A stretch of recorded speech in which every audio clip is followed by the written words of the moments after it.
ഇന്നത്തെ ഈ ഒരു യോഗത്തിൽ വന്നു ചേർന്ന എല്ലാവർക്കും എൻ്റെ കൺഗ്രാജുലേഷൻസ് അല്ലെങ്കിൽ എൻ്റെ ആശംസകൾ ഒന്നുകൂടി അറിയിച്ചുകൊണ്ട് ഞാൻ നിർത്തുന്നു. നന്ദി, നമസ്കാരം.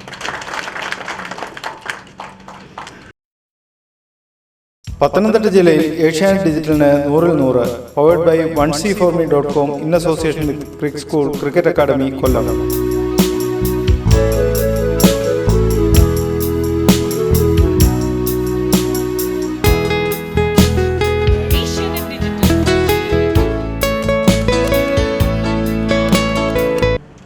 അടുത്തതായി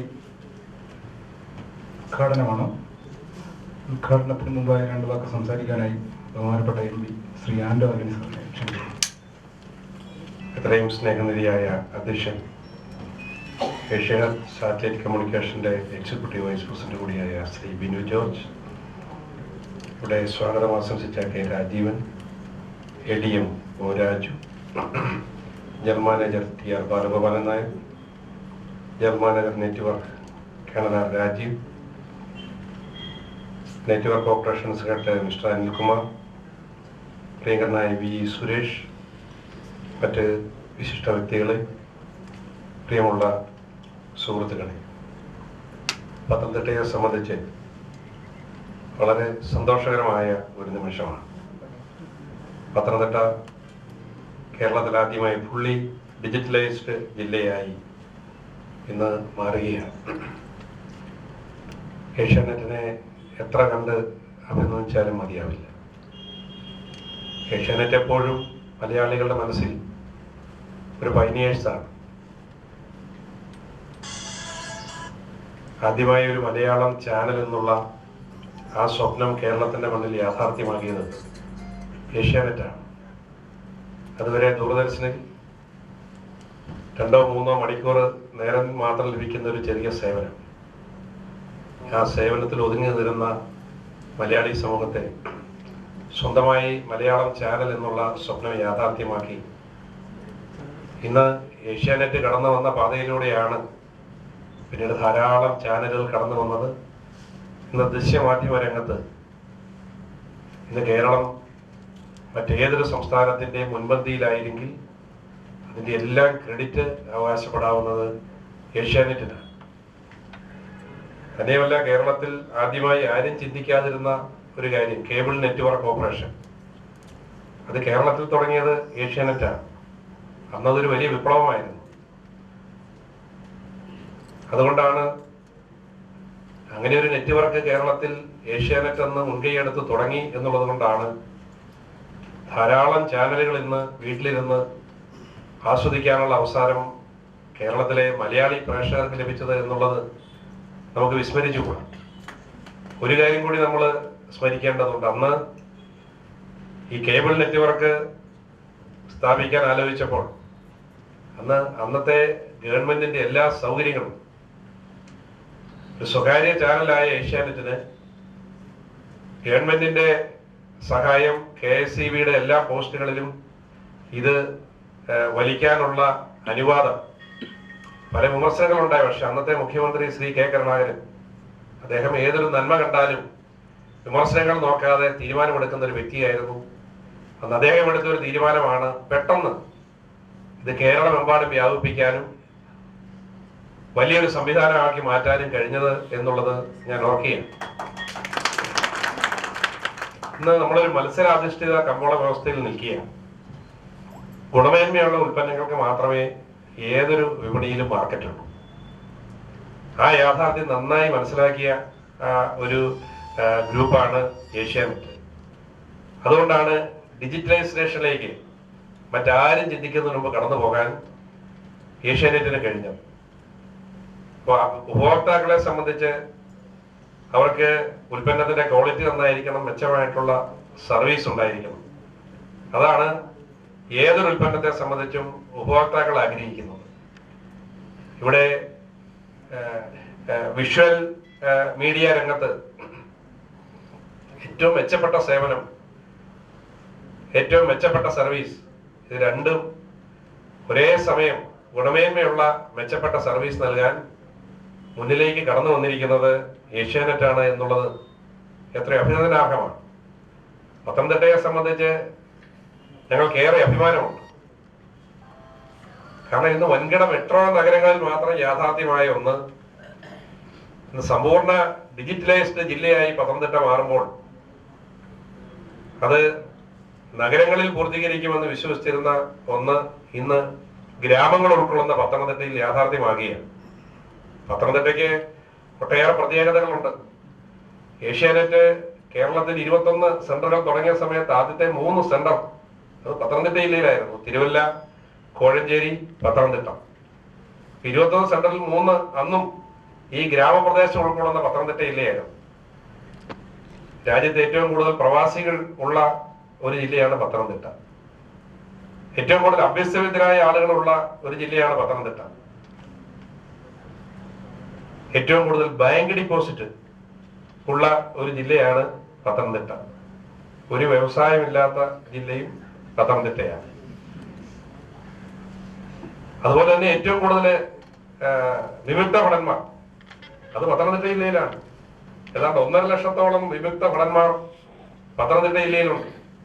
PK ആന്റണി രാജ്യരക്ഷാ വകുപ്പ് മന്ത്രിയായതിൽ ഏറ്റവും സന്തോഷിക്കുന്നവരാണ്. കാരണം 3000 ഉറുപ്പികയിൽ നിന്ന് അവരുടെ പെൻഷൻ 12,000 ഉറുപ്പികയായിട്ടാണ് ഇന്ന് മാറിയിരിക്കുന്നത്. അവർക്ക് 4 ഇരട്ടിയായി അവരുടെ പെൻഷൻ വർദ്ധിച്ചിരിക്കുകയാണ്.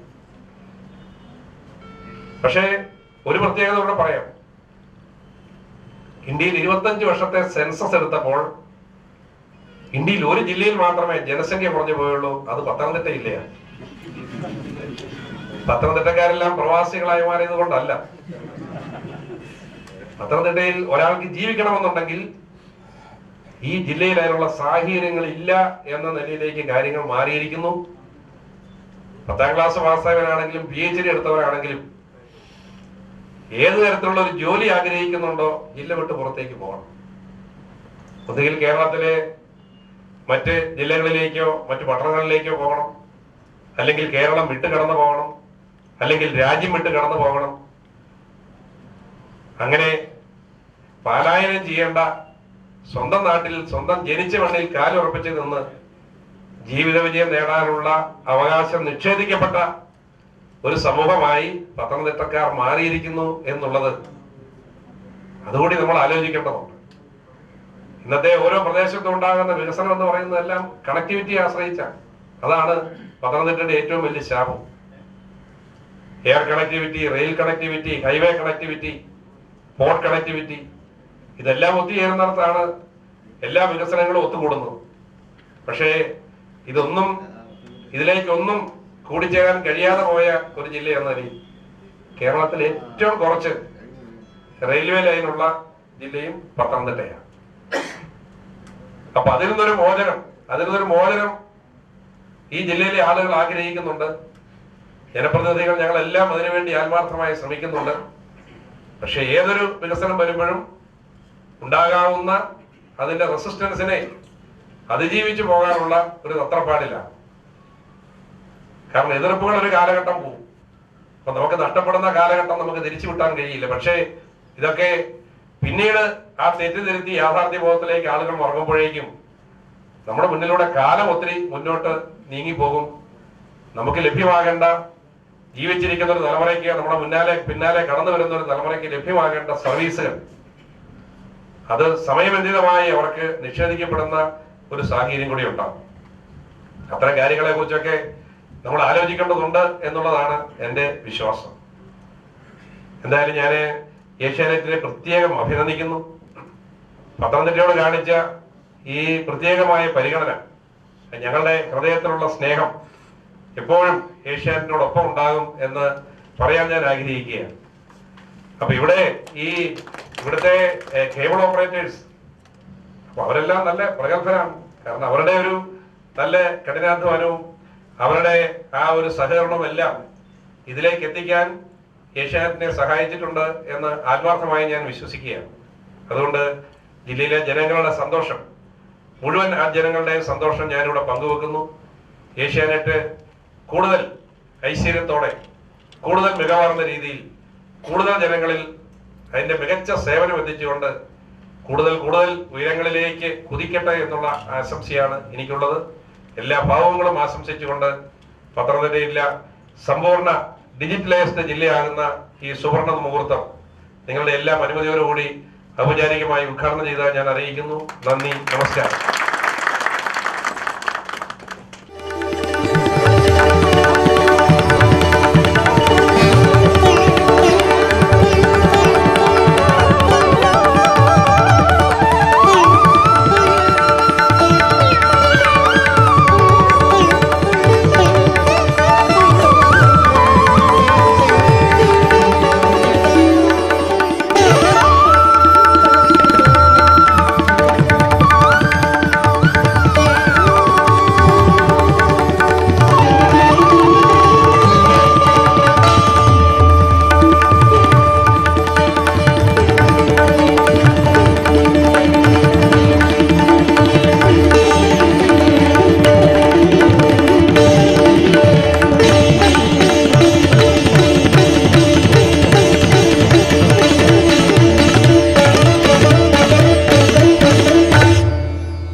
പത്തനംതിട്ട ജില്ലയിൽ ഏഷ്യാനെറ്റ് ഡിജിറ്റലിന് 100-100 powered by 1c4me.com in association with crick school cricket academy Kollam.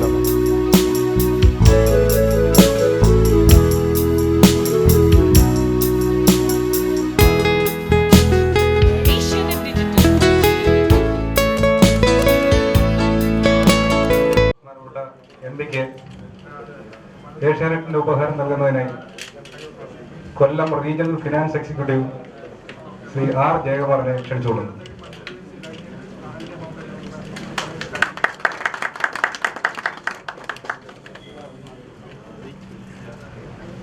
അടുത്തതായി മുഖ്യ പ്രഭാഷണം നടത്തുന്നതിനായി ADM ശ്രീ ഒ രാജു അവരുടെ ക്ഷണിച്ചുകൊള്ളുന്നു. ബഹുമാനപ്പെട്ട അധ്യക്ഷൻ ശ്രീ ബിനു ജോർജ്, ആദരണീയ പത്തനംതിട്ടയുടെ MP ശ്രീ ആന്റോ ആന്റണി, വേദിയിലുള്ള Shri K Rajeevan, Shri TR Balagopalan Nair, Telangana Shri R Rajeev, Anilkumar, Shri V Suresh, ബഹുമാന്യരായ മാധ്യമ സുഹൃത്തുക്കളെ, ഏഷ്യാനെറ്റിന്റെ ഉദ്യോഗസ്ഥരെ, ബഹുമാനപ്പെട്ട ജില്ലാ കളക്ടർ ഇവിടെ മുഖ്യപ്രഭാഷണം നടത്താമെന്നാണ് ഏറ്റുന്നത്. അദ്ദേഹത്തിന് ഒരു അസൗകര്യം പ്രമാണിച്ച് പെട്ടെന്ന് എന്നെ അറിയിച്ചനുസരിച്ചാണ് ഞാനിവിടെ എത്തിയത്. ഈ പത്തനംതിട്ട ജില്ലയിലെ ഏഷ്യാനെറ്റിന്റെ ഡിജിറ്റലൈസേഷൻ 100% ആക്കിയതിൽ ഒത്തൊരുമിച്ച് ഏഷ്യാനെറ്റിന്റെ ജീവനക്കാരും കേബിൾ ഓപ്പറേറ്റർമാരും ഒത്തൊരുമിച്ച് ഒരേ മനസ്സോടെ ഒരേ ലക്ഷ്യത്തോടെ പ്രവർത്തിച്ചതിൽ എത്ര പെട്ടെന്ന് കേരളത്തിലെ ആദ്യത്തെ ജില്ലയായി പ്രഖ്യാപിക്കാൻ കഴിഞ്ഞതിൽ ഏറ്റവും സന്തോഷിക്കുന്നു. ഈ തുടർന്നുള്ള ഏഷ്യാനെറ്റിന്റെ എല്ലാ പ്രവർത്തനങ്ങൾക്കും എല്ലാവിധ ആശംസകളും നേർന്നുകൊണ്ട് നിർത്തുന്നു. നന്ദി, നമസ്കാരം. ബഹുമാനപ്പെട്ട ADM-ന് ഏഷ്യാനെറ്റിന്റെ ഉപഹാരം നൽകുന്നതിനായി Thiruvalla area marketing officer Shri Rajeev കുമാറിനെ ക്ഷണിച്ചു.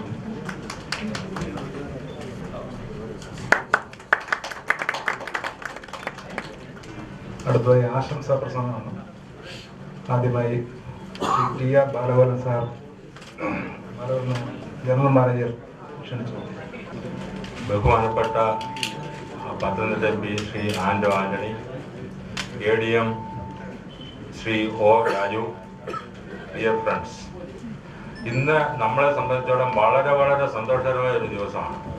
അതായത് ആദ്യമായി ഇന്ത്യയിൽ ഒരു ജില്ല ഫുള്ളി ഡിജിറ്റൈസ് ആകുക.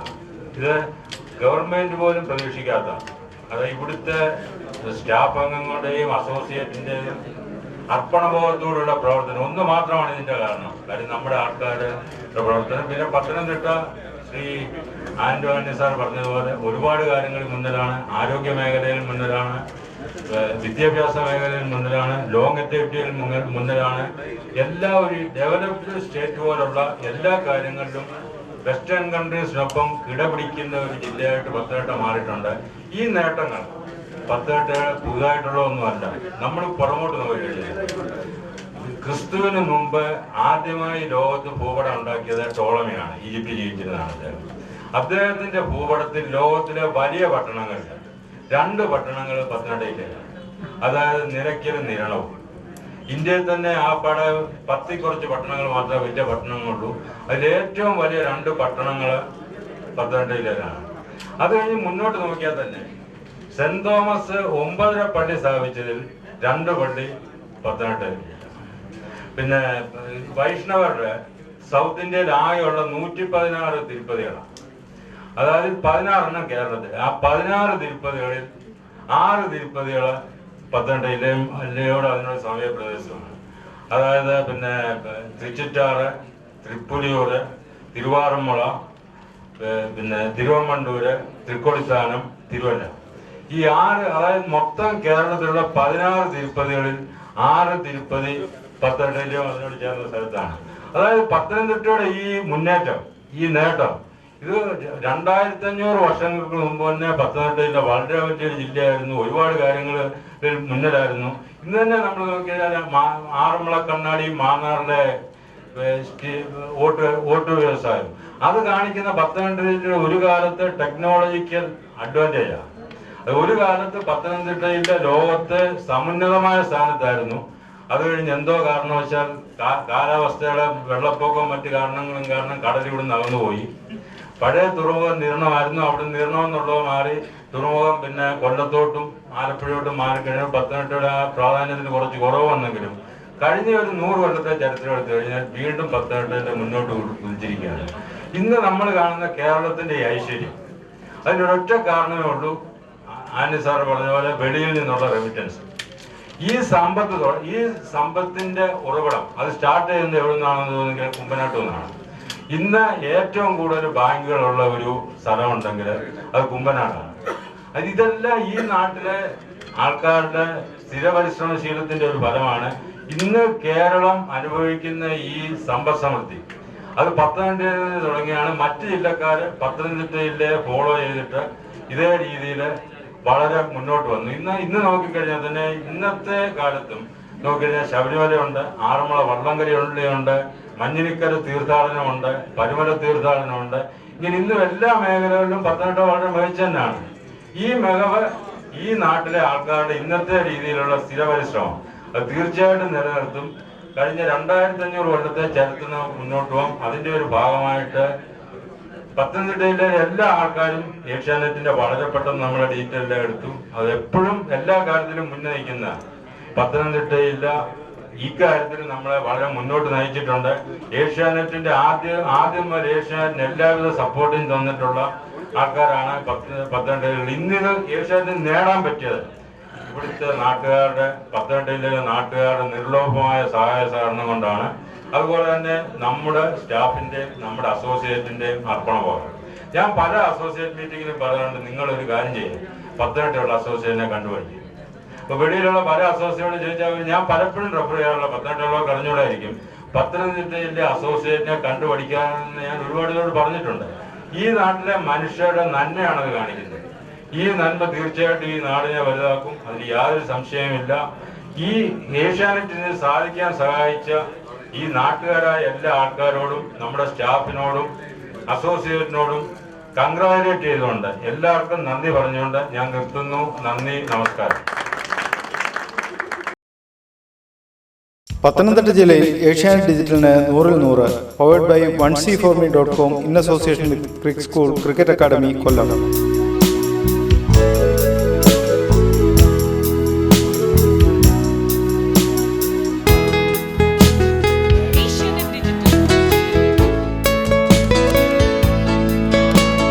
ചടങ്ങിന് ആശംസ അറിയിക്കാനായി Asianet general manager network operations lieutenant colonel R Rajeev സാറിനെ ക്ഷണിക്കുന്നു. ബഹുമാനീയനായ member of parliament Shri Anto Antony, ബഹുമാനീയനായ ADM ശ്രീ രാജു, ഏഷ്യാനെറ്റിന്റെ നമ്മുടെ സ്വന്തം യുവരാജാവായ എക്സിക്യൂട്ടീവ് വൈസ് പ്രസിഡന്റ് ജോർജ്, സഹപ്രവർത്തകരെ, സുഹൃത്തുക്കളെ, ഞാൻ വിനു ജോർജിനെ യുവരാജാവ് എന്ന് പറഞ്ഞപ്പോൾ ചിലരൊക്കെ ചിരിച്ചു. സത്യമാണ്, ഡിജിറ്റലൈസേഷനെ ഏഷ്യാനെറ്റിന്റെ ഒരു ആഘോഷമാക്കി മാറ്റിയത് അദ്ദേഹത്തിന്റെ ഒരു ലീഡർഷിപ്പ് തന്നെയാണ്. പത്തനംതിട്ടയെ സംബന്ധിച്ചിടത്തോളം ഇന്ന് ഏറ്റവും കൂടുതൽ നമ്മൾ നന്ദി പറയേണ്ടത് എല്ലാ കാലവും പ്രധാനപ്പെട്ട എം പി പറഞ്ഞ പോലെ ഏഷ്യാനെറ്റ് തുടങ്ങിയ കാലം തൊട്ട് രണ്ട് കൈകളും കൊണ്ട് ഏഷ്യാനെറ്റിനെ സ്വീകരിച്ച പത്തനംതിട്ടയിലെ നമ്മളുടെ കസ്റ്റമേഴ്സ്, അവരോടാണ് നമ്മൾ ഏറ്റവും കൂടുതൽ കടപ്പെട്ടിരിക്കുന്നത്. അതിനോടൊപ്പം തന്നെ ഏഷ്യാനെറ്റിനോടൊപ്പം ഏഷ്യാനെറ്റിന്റെ നെടുന്തൂണുകളായി എന്നും സഹകരിച്ചിട്ടുള്ള നമ്മളുടെ ബിസിനസ് അസോസിയേറ്റ്സ്, ഫ്രാഞ്ചൈസീസ്, മറ്റു കേബിൾ ഓപ്പറേറ്റേഴ്സ്, നിങ്ങളുടെ എല്ലാവരുടെയും ഒരു കൂട്ടായ്മ, അതിനൊരു കൂട്ടായ പ്രയത്നത്തിന്റെ ഒരു ഫലമാണ് ഇന്ന് ഇങ്ങനെ ഒരു ആഘോഷം ആക്കി മാറ്റാൻ, ഡിജിറ്റലൈസേഷൻ ആഘോഷമാക്കി മാറ്റാൻ നമുക്ക് ഏകദേശം 80% ഏഷ്യാനെറ്റ് കസ്റ്റമേഴ്സ് ഓൾറെഡി ഡിജിറ്റലൈസ് ആയി, 20% ബാക്കിയുണ്ട്. എന്നാൽ ഏഷ്യാനെറ്റിനോട് ബന്ധപ്പെട്ട് നിൽക്കുന്നതും അല്ലാത്തതുമായ മറ്റ് കേബിൾ ഓപ്പറേറ്റേഴ്സിന്റെ നെറ്റ്വർക്ക്സിൽ ഇപ്പൊ സത്യം പറയുകയാണെങ്കിൽ ഏകദേശം 10% മാത്രമേ ഡീറ്റലൈസ് ചെയ്തു. ബാക്കി 90% ഇനിയും ഡീറ്റലൈസേഷൻ ചെയ്യാൻ ബാക്കിയുണ്ട്. അതിനൊരു മണിക്കൂർ, ഒരു വർഷം മാത്രമേ ഉണ്ടാകൂ. ഒരു പക്ഷേ പലർക്കും ചില ആശങ്കകൾ ഉണ്ടാകും. എന്താകും ഡീറ്റലൈസേഷൻ നടന്നു കഴിഞ്ഞാൽ അവരുടെ അന്നത്തെ സാഹചര്യം എന്താ എന്നുള്ള ചില ആശങ്കകളുണ്ടാകും. ആ ആശങ്ക മാറ്റാനായിട്ട് സാങ്കേതിക ഭാഷയിൽ രണ്ട് കാര്യങ്ങൾ പറയാൻ ഉദ്ദേശിക്കുന്നു. ആദ്യമായി നിങ്ങൾ ശ്രദ്ധിച്ചു നോക്കിയാൽ